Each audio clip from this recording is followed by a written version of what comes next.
दोस्तों स्वागत है आपका आपके अपने चैनल चमत्कारी ज्योतिष में। दोस्तों आज के इस वीडियो में हम सूर्य के गोचर के बारे में बात करेंगे। 16 जुलाई 2020 को सूर्य कर्क राशि में गोचर करने वाले हैं। तो सूर्य ग्रह का गोचर 16 जुलाई 2020 सुबह 10:32 पर कर्क राशि में होगा और 16 अगस्त 2020 शाम 6:56 तक इसी राशि में सूर्य स्थित रहेंगे और इसके बाद सिंह राशि में प्रवेश करेंगे। तो सूर्य के सिंह राशि में प्रवेश करने पर 12 राशियों पर क्या प्रभाव होगा, आइए जानते हैं। तो सबसे पहले बात करते हैं मेष राशि की। तो सूर्य ग्रह का गोचर आपके चतुर्थ भाव में हो रहा है, जो कि आपके मन, घर, सुख सुविधाएं और माता का कारक है। मेष राशि के जातक होने के कारण आप हर काम को बहुत जल्दी से करना जानते हैं, लेकिन इस गोचर के दौरान आपके कुछ कामों में देरी हो सकती है। इसकी वजह से आपके अंदर आक्रामकता, हताशा की भावना आ सकती है और अपना गुस्सा आप घर के लोगों पर उतार सकते हैं, जिसकी वजह से आप मानसिक रूप से परेशान हो सकते हैं। घर का माहौल बिगड़ सकता है। इस गोचर काल के दौरान आपके अंदर आर्थिक मुद्दों को लेकर अनिश्चितता और असुरक्षा की भावना पैदा हो सकती है, जिसके चलते आप अपनी योग्यता पर शक कर सकते हैं। इसकी वजह से आप खुद को अलग थलग पाएंगे और कई कामों को अधूरा भी छोड़ सकते हैं। इस कारण आपको कोई ऐसा काम मिल सकता है जिससे आपकी ज़रा सी भी दिलचस्पी नहीं है, जिसके कारण कार्यक्षेत्र में वरिष्ठ अधिकारियों के साथ असहमति हो सकती है। आपको कार्यक्षेत्र में किसी भी तरह की लड़ाई झगड़ा करने से बचना होगा। हमारी आपको यही सलाह होगी कि हर काम को संजीदगी के साथ करें, क्योंकि हर काम से आपको कुछ न कुछ सीखने को अवश्य मिलता है। इस अवधि में प्रॉपर्टी से संबंधी मामले भी टल सकते हैं, परिणामों में दिक्कत आ सकती है। इसलिए इस गोचर काल के दौरान इन मुद्दों पर ज़्यादा विचार ना करें, नहीं तो आपका कीमती समय बर्बाद हो सकता है। हालांकि ये गोचर आपके जीवन साथी के लिए शुभता लेकर आएगा। उन्हें कार्यक्षेत्र और समाज के में अच्छे फल प्राप्त होंगे। इस गोचर का मुख्य संदेश ये है कि आप ज़बरदस्ती किसी काम को करने की बजाय धैर्य के साथ काम करें, तब आपको शुभ परिणाम प्राप्त होंगे। उपाय के तौर पर आप अपने सोने के कमरे में तांबे की धातु से बने बर्तन, गुलाब के फूल रखने से आपको शुभ परिणाम प्राप्त होंगे। तो अब बात करते हैं वृषभ राशि की। तो वृषभ राशि के जातकों के साहस और पराक्रम में वृद्धि देखने को मिलेगी, क्योंकि सूर्य आपके प्रयासों, साहस, भाई बहनों के तृतीय भाव में गोचर कर रहा है। आप बहुत मेहनती हैं और अपने कामों से उत्पादकता बढ़ाने वाले हैं। इस गोचर काल के दौरान आप अपने लक्ष्यों को पाने के लिए पूरी मेहनत करेंगे। आपको हर काम में नंबर 1 बनने की प्रेरणा मिलेगी, जिससे आप औरों से बेहतर साबित होंगे। इस राशि के पेशेवर लोगों की बात की जाए तो जो लोग आमदनी की बढ़ोतरी की उम्मीद लगा रहे हैं, उन्हें कोई अच्छी खबर इस दौरान मिल सकती है। इस गोचर से अच्छी खबर इस दौरान आपको मिल सकती है कि जीवन में आपकी खुशी आने वाली है। आपका आर्थिक पक्ष भी मजबूत होगा। स्वास्थ्य को लेकर भी कोई परेशानी नहीं होगी। सूर्य आपके चतुर्थ भाव का स्वामी, जो आपके घर की तरफ इशारा कर रहा है, यही सूर्य ग्रह अपने से द्वादश भाव में गोचर कर रहा है, जो कि दर्शाता है कि इस दौरान की गई यात्राएं आपके लिए फलदायक साबित होंगी। इस दौरान आपके अंदर ऊर्जा की अधिकता रहेगी, जिसके चलते आप अपने कंफर्ट जोन से बाहर निकल सकते हैं। इस समय आप नई चीज़ों में हाथ आजमा सकते हैं, जिससे आपको सफलता और सम्मान प्राप्त हो सकता है। ये समय अपने भाई बहनों के साथ व्यतीत करने के लिए अच्छा है। यदि आप लोगों के बीच संवादहीनता तो दूर की जा सकती है। एक बात विशेष ध्यान रखने की, एक तृतीय भाव में आपकी सुनने की क्षमता को प्रदर्शित करता है और सूर्य को कई बार एक क्रूर ग्रह कहा जाता है। इसलिए इस गोचर के दौरान आपकी सुनने की क्षमता प्रभावित हो सकती है। उपाय के तौर पर रविवार के दिन गाय को गुड़ खिलाना आपके लिए शुभ रहेगा। तो अब बात करते हैं मिथुन राशि की। स्वभाव से मिथुन राशि के जातक आकर्षक और मीठी बातें बोलने वाले होते हैं, लेकिन आपकी वाणी के दूसरे घर में सूर्य का ये गोचर आपको कभी कभी बातचीत में कठोर बना सकता है।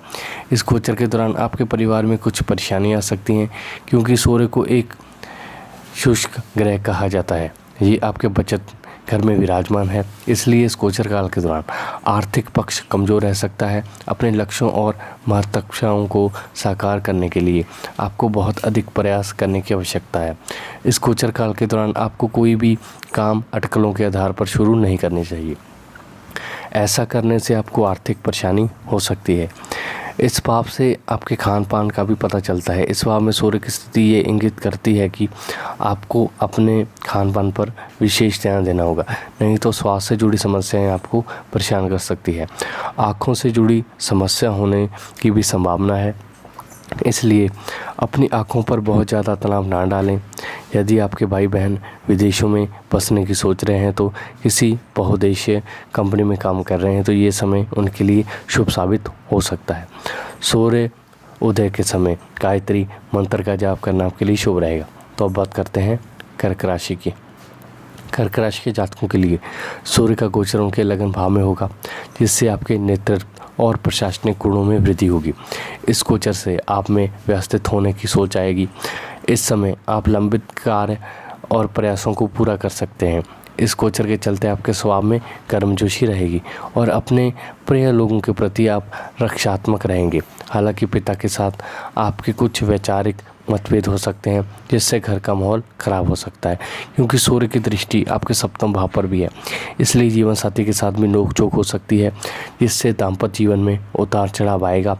ऐसा इसलिए है कि आपकी प्रतिक्रिया तीखी हो सकती है, आपका अहम बीच में आ सकता है, जिससे आपके निर्णय लेने की क्षमता प्रभावित हो सकती है और इससे रिश्ते पर नकारात्मक प्रभाव पड़ सकता है।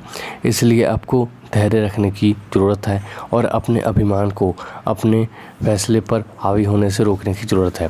अगर आपको ब्लड प्रेशर, हार्ट आदि से जुड़ी कोई पुरानी स्वास्थ्य समस्या है, तो इस दौरान किसी भी तरह की कोताही ना बरतें, क्योंकि आपका स्वास्थ्य खराब होने के चांस है। योग, ध्यान, शारीरिक व्यायाम आदि आपकी कई समस्याओं को दूर कर सकता है और आपके लिए बहुत फ़ायदेमंद साबित हो सकता है। इससे आपको अपनी ऊर्जा को सही दिशा में केंद्रित करने की शक्ति मिलेगी। उपाय के तौर पर कर्क राशि के जातक सूर्योदय के समय सूर्यदेव को अर्घ्य देना आपके लिए शुभ रहेगा। तो अब बात करते हैं सिंह राशि की। तो सिंह राशि के जातकों के स्वास्थ्य पर विशेष ध्यान देने की आवश्यकता है, क्योंकि सूर्य आपके व्यय और विदेश यात्राओं के द्वादश भाव में गोचर कर रहा है। इस गोचर से आपके आत्मविश्वास में कमी आ सकती है और आप अपनी क्षमताओं पर संदेह कर सकते हैं, जिससे परिणाम स्वरूप आपका आत्मबल कम होने की संभावना है। इस वजह से आप कार्यक्षेत्र में संतोष और खुशी के साथ काम करने की बजाय दूसरों से मान्यता और प्रशंसा पाने की कोशिश करते नज़र आ सकते हैं। इस वजह से आपको जल्दबाजी में फैसला लेने पड़ सकते हैं, जिससे आपकी ऊर्जा सही दिशा में उपयोग होने के बजाय गलत दिशा में चली जाएगी। इस गोचर काल के दौरान कोई भी ऐसा काम ना करें जिससे कानून का उल्लंघन होता हो या कोई नियम टूटता हो। यदि आप ऐसा करते हैं तो अनावश्यक परेशानी में पड़ सकते हैं। आपके पेशेवर जीवन की बात की है तो ये निर्णय लेने के लिए सही समय है। इस दौरान आप ज़मीन से जुड़े रहें और अपनी पुरानी गलतियों से सीख लें, आपके लिए अच्छा रहेगा। आर्थिक तौर पर किसी भी तरह के निवेश के लिए ये समय अच्छा नहीं है।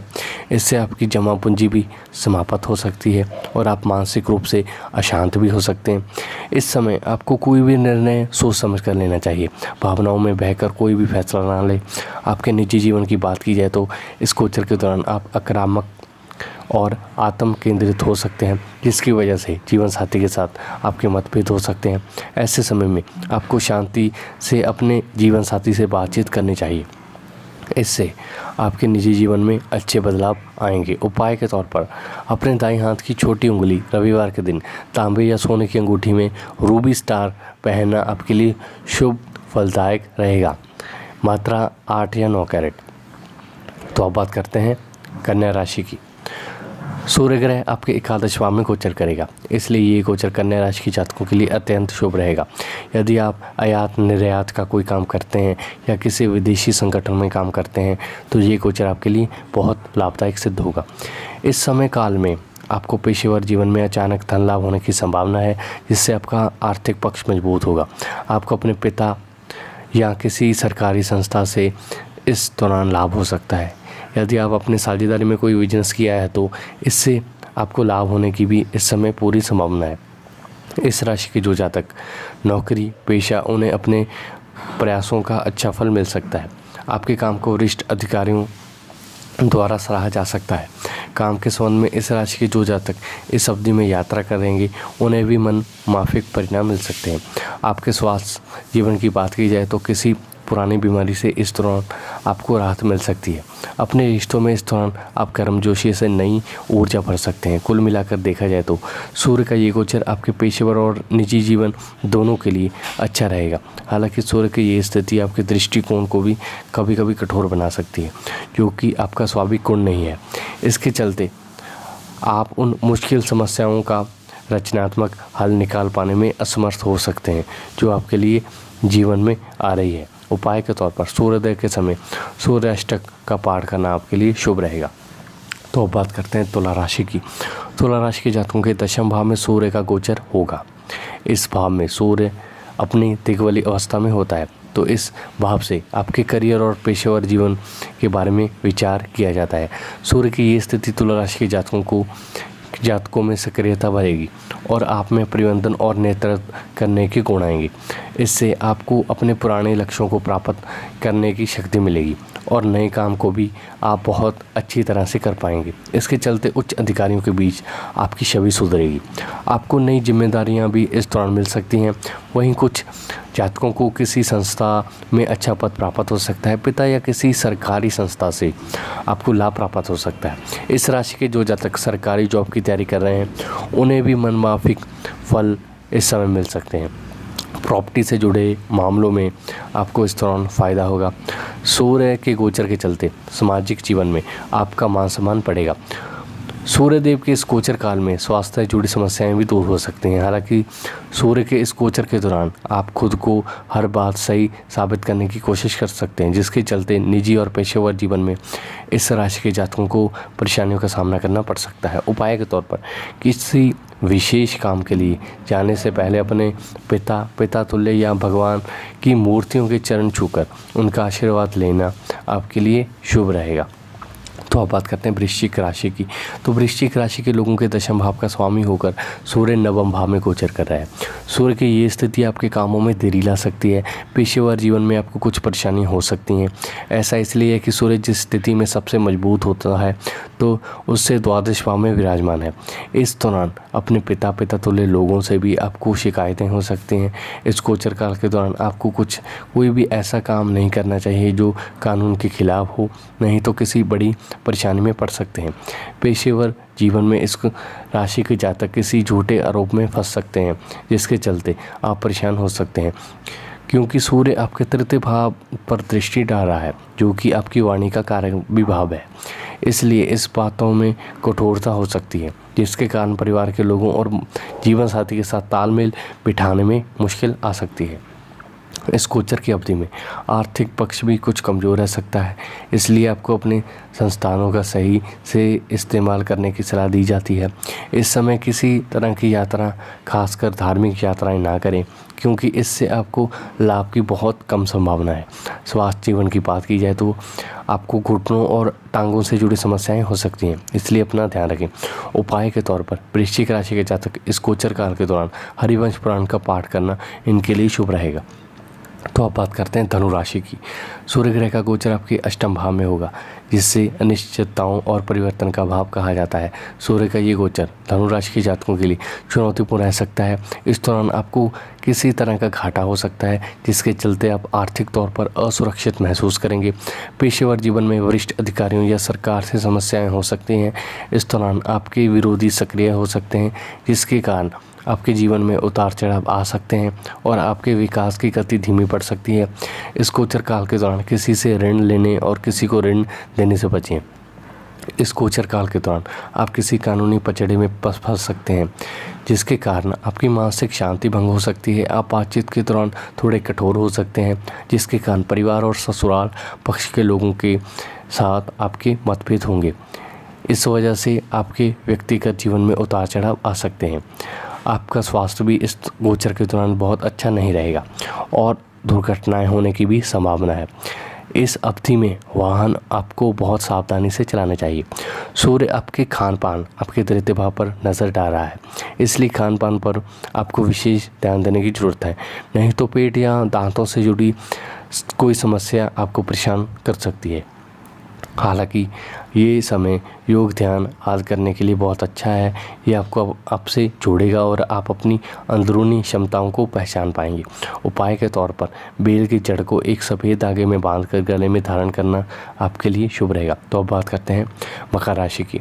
तो मकर राशि के लोगों के जिन लोगों के सप्तम भाव में सूर्य ग्रह का गोचर होगा, मकर राशि के लोगों के सप्तम भाव में सूर्य का गोचर होगा, तो इस भाव को साझेदारी और जीवन साथी के बारे में विचार किया जाता है। इस भाव में सूर्य का गोचर मकर राशि के जातकों के लिए बहुत शुभ नहीं कहा जा सकता है। सूर्य की ये स्थिति के चलते कार्य क्षेत्र में आप अपने सहकर्मियों या बॉस के साथ उलझ सकते हैं, जिसके कारण आपको मानसिक तनाव हो सकता है, परेशानियाँ बढ़ सकती हैं। यदि आप बिजनेस करते हैं तो साझेदार के साथ भी मतभेद हो सकते हैं। आपके विरोधी इस दौरान आपसे 2 कदम आगे रहेंगे। इस दौरान आपको कुछ काम अटक सकते हैं, जिसकी वजह से आप खुद को बेसहारा महसूस करेंगे। इस अवधि में अभी यात्रा करें जब यात्रा करना बहुत ज़रूरी हो, क्योंकि इस गोचर काल के दौरान यात्राओं से अधिक लाभ या कोई सफलता मिलने की संभावना बहुत कम है, क्योंकि इस भाव से आपके सामाजिक जीवन का भी पता चलता है। इसलिए सामाजिक स्तर पर आपको बहुत संभल कर रहने की सलाह दी जाती है। अगर आप ऐसा नहीं करते हैं तो आपकी छवि खराब हो सकती है। इस राशि के प्रेमी प्रेमिकाओं की बात की जाए तो इस समय आपका जीवन साथी आप पर वर्चस्व जमाने की कोशिश करेगा, जिसके कारण आप दोनों के बीच कहा-सुनी की स्थिति बन सकती है। इस राशि के जो जातक शादीशुदा हैं वो अपने जीवन साथी के स्वास्थ्य को लेकर चिंतित हो सकते हैं। उपाय के तौर पर पानी पीने के लिए तांबे के पात्र का इस्तेमाल करें, आपको लाभ होगा। तो अब बात करते हैं कुंभ राशि की। तो कुंभ राशि के जातकों को षष्ठम भाव में सूर्य का गोचर हो रहा है। इस भाव में आपकी शत्रु, प्रतियोगिता आदि के बारे में विचार किया जाता है। षष्ठम भाव में सूर्य का गोचर कुंभ राशि के जातकों के लिए शुभ रहेगा। इस गोचर काल के दौरान आपकी प्रस्तुति क्षमता में वृद्धि होगी, जिसके चलते आप बाकी लोगों से अच्छा प्रदर्शन कर पाएंगे। इस अवधि में आप अपने लक्ष्यों और कार्य को सफलतापूर्वक पूरा कर पाएंगे। इस राशि के जो जातक नई जॉब की तलाश में है उन्हें कई अवसरों इस दौरान प्राप्त हो सकते हैं। इसके साथ ही वर्तमान जॉब में भी इस राशि के लोगों को अच्छे फल मिल सकते हैं। आपकी तरक्की हो सकती है या आपकी आमदनी बढ़ सकती है। इस समय सूर्य आपकी मुख्य खूबियों निखारने में मदद करेगा। यात्राएं इस समय आपके लिए शुभ रहेंगी, खासकर वे यात्राएं जो आपके कामकाज से जुड़ी हो। कानूनी कामों में सूर्य की ये स्थिति आपके लिए अच्छी रहेगी। आप अपने विरोधियों से 4 कदम आगे रहेंगे। आपके स्वास्थ्य जीवन की बात की जाए तो इस दौरान आप स्वस्थ रहेंगे और आपकी प्रतिरोधी क्षमता भी कमाल की होगी, जिसके चलते आप जीवन का पूरा आनंद ले पाएंगे। हालांकि अपने जीवन साथी को इस दौरान आपको कुछ चिंताएं हो सकती हैं। उपाय के तौर पर बादाम का सेवन करना और ज़रूरतमंदों को उसका दान करना आपके लिए शुभ रहेगा। तो अब बात करते हैं मीन राशि की। मीन राशि के जातकों के प्रयास सही दिशा में जाने की बजाय भटक सकते हैं, क्योंकि सूर्य का गोचर मीन राशि के जातकों के पंचम भाव में हो रहा है। इस भाव से आपकी प्लानिंग बुद्धि का पता चलता है। पेशेवर जीवन में आपके पास कोई ऐसा कार्य आ सकता है जिसके बारे में आपने सोचा ना हो। इसके साथ ही उच्च अधिकारियों के साथ भी आपके मतभेद इस दौरान हो सकते हैं, जिसकी वजह से अनचाहे तनाव और चिंताजनक स्थिति बन सकती है। आप कुछ ऐसी स्थितियों का सामना कर सकते हैं जिससे आपके दुश्मन या विरोधी आपको निराश बना सकते हैं। आपके लक्ष्यों को प्राप्त करने से पीछे आप खींच सकते हैं। इस दौरान सतर्क और आशावादी बने रहें, जो कि आपका प्राकृतिक गुण है। आपके निजी संबंधों की बात की जाए तो सूर्य की स्थिति के कारण निजी जीवन में आपका व्यवहार थोड़ा सा कमज़ोर हो सकता है। इसके चलते रिश्तों में अहम का टकराव होने की संभावना है। विवाहित लोगों की बात की जाए तो आप छोटे छोटे मुद्दों को लेकर भी बहुत जल्दी नाराज़ परेशान हो सकते हैं। इसकी वजह से आपके घर का माहौल ख़राब हो सकता है। आपको अपने व्यवहार में कठोरता नहीं लानी चाहिए, क्योंकि ये मीन राशि के जातकों का मूल स्वभाव नहीं है। वजह इसके आपको व्यवहार में लचीलापन लाने की ज़रूरत है। अगर आपके स्वास्थ्य जीवन की बात की जाए तो आपको गैस की समस्या हो सकती है, इसलिए आपको अधिक तला भुना और मसालेदार भोजन नहीं करना चाहिए।